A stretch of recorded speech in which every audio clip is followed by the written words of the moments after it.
Today, we'll be taking a look at the rotor assembly on this LG front-load washing machine.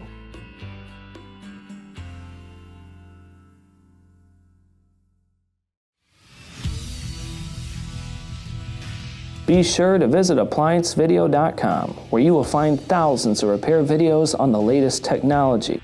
And for a limited time, you can save big on an annual membership and take advantage of all of our premium benefits. ApplianceVideo.com. Do it right the first time. Stop. Before beginning any repair, always be sure to disconnect the power to the appliance. It is also recommended to test the outlet for the proper voltage. Remember to also turn off the water. You will need the following tools to complete this repair. To begin, let's first remove this back panel here. It's held on by 4 Phillips screws.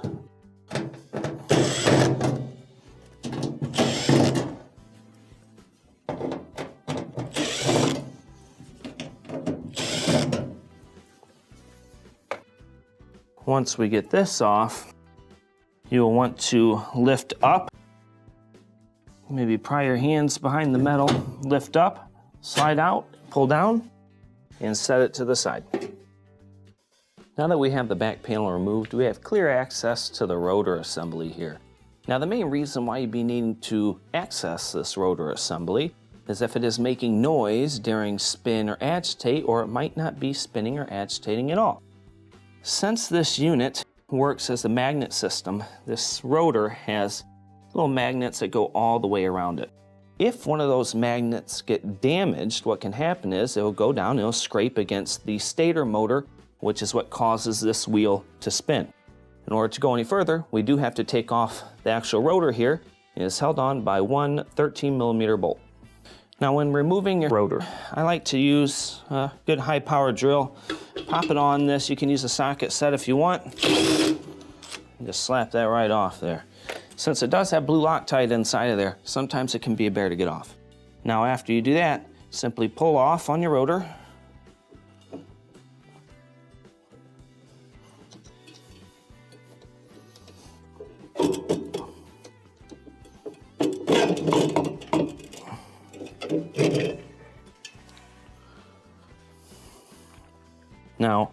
Now that we have the actual rotor off, we can see all of the magnets here.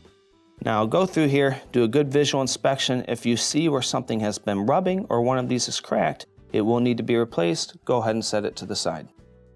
When installing your new rotor, let's go ahead and line it up. Now the splines inside the rotor will correspond with the splines right here. So sometimes you may have to move it around to get it on there. And since it pulls in because of magnets, it can make it kind of difficult.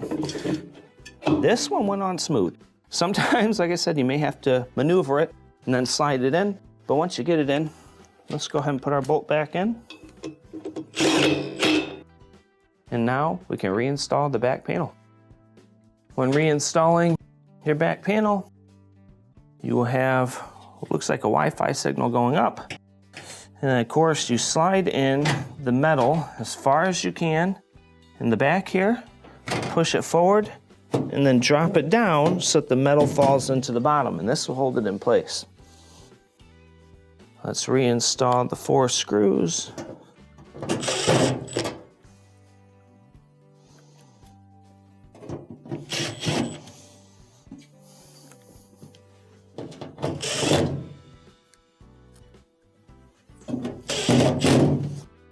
And this will complete your repair. Thank you for watching another quality video from ApplianceVideo.com. If you found this video helpful, make sure you click the like and subscribe to our channel.